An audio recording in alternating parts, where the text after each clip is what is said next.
Mutation. Movie wastes the first 30 seconds making sure we understand what mutants are. Imagine the carnage that could have been avoided if only Oskar Schindler had sold that f***ing ring and used the money to save Eric Lyncher. In the not too distant future. And I come back to you now. At the turn of the tide. Wolverine has a skeleton made of adamantium. This guy punches Wolverine in the face numerous times without breaking his hand, and then all of a sudden, every time Wolverine punches and headbutts this dude, we hear a metallic clank. The TV was silent until the story called for the characters to hear what it was saying.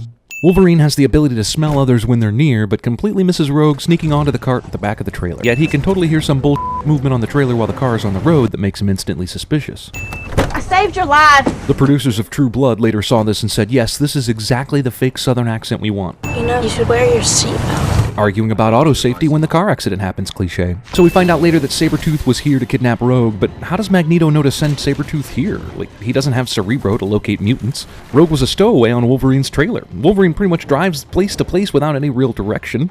In fact, the very idea that he could find Rogue in Canada at all is amazing. This is one of the best wild guesses in the history of film. Now, where the f*** did these assholes come from? I guess Magneto is supposed to be so powerful that he could devote part of his mind to constantly controlling these desk toy clicky balls, but even if you could, why would you? Sabretooth had neither the time nor the opportunity to take these dog tags from Wolverine. This is Scott Summers, also called Cyclops. I wonder how many times Patrick Stewart accidentally called Cyclops Geordie during the filming of this movie. The students are mostly runaways, frightened, alone. And with ridiculous haircuts. Assuming you can kidnap and impersonate the pilot and the senator's aide, is the military not able to track where senators' helicopters go? Why is the girl who kills people when she touches them about to touch Logan? The way Magneto creates this bridge is cool, but it seems a bit unsafe walking across the bridge before it's even completed. Miss one tile and you're dead. Why did Magneto's powers turn Senator Kelly into Mr. Fantastic? You should go. How does Mystique impersonate a kid on the grounds of the f***ing school with super mind-reading powers Professor X on campus? I mean, it makes sense that he doesn't go poking around in people's minds all day, but he can't detect when a new brain enters a school? Why don't you just use it to find Magneto?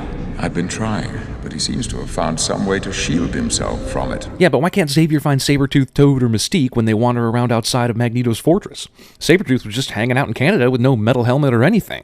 It would have been nice for Xavier to use Cerebro then, because Sabretooth went straight back to the lair. Storm, Cyclops, find it. Storm and Cyclops take off and go to the vehicle room, leaving Wolverine behind, but somehow he already has Cyclops' motorcycle and has already left the mansion before Cyclops realizes it. Where's my motorcycle? I wish I had that cliché. I suppose the professor can't mind read that Mystique is doing all this shit either, right? I mean, these are the same halls where he was playing around in Logan's mind earlier. Why doesn't Xavier's mind pick up a disturbance in the Force or something? Green is bad. Did the tiny frog mutant just completely compress another human being flat to the ground by jumping on him? You actually go outside in these things? What would you prefer?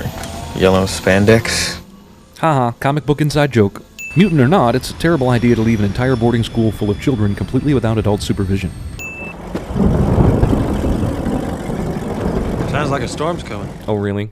What was your first clue? Cyclops has no idea what the substance is that Toad trapped on Jean's face, so how does he know what sensitivity level to set his visor to in order to destroy the mysterious substance of unknown makeup but not injure her face? One of the most visible landmarks in the world, and no one notices all this commotion at the Statue of Liberty. Do you know what happens to a toad when it's struck by lightning? The same thing that happens to everything else. I know she's a mutant, but damn. That's all the blood that these 3 super deep stab wounds are going to produce? Sabretooth throws Wolverine up in the air and is somehow able to slow down his momentum in mid-flight. Jean, use your power. Try to steady him. Hang on to something. Wait just a damn minute. In the previous scene when they were all fighting in the gift shop, Jean literally used her powers to hover the enemy in the air and but now when they need to hover up someone to the torch, they have to use Storm's wind, and Jean only providing steadying support? Oh sure, when Logan touched Rogue, he was knocked out cold and woke up hours later in a bed, but when Magneto does it, he has full use of his powers back in 30 seconds. Magneto's plan is to change all the world's politicians into mutants so they won't pass an anti-mutant law, but it's pretty hard to believe that everyone would become a closet mutant after this, or that no one would report the strange, huge blue force field that crashed the largest single gathering of world leaders in history in one of the largest cities of the world. No one else who watches this broadcast notices Senator Kelly's weird yellow eyes. Doesn't it ever wake you in the middle of the night? The feeling that someday they will pass that foolish law. Seriously, Magneto's worries are pretty stupid. It's pretty clear how that whole humans versus mutants war would go if they ever passed some dumb law.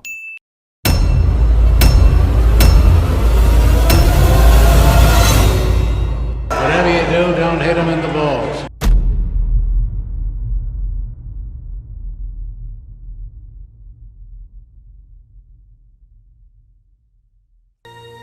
Mutation.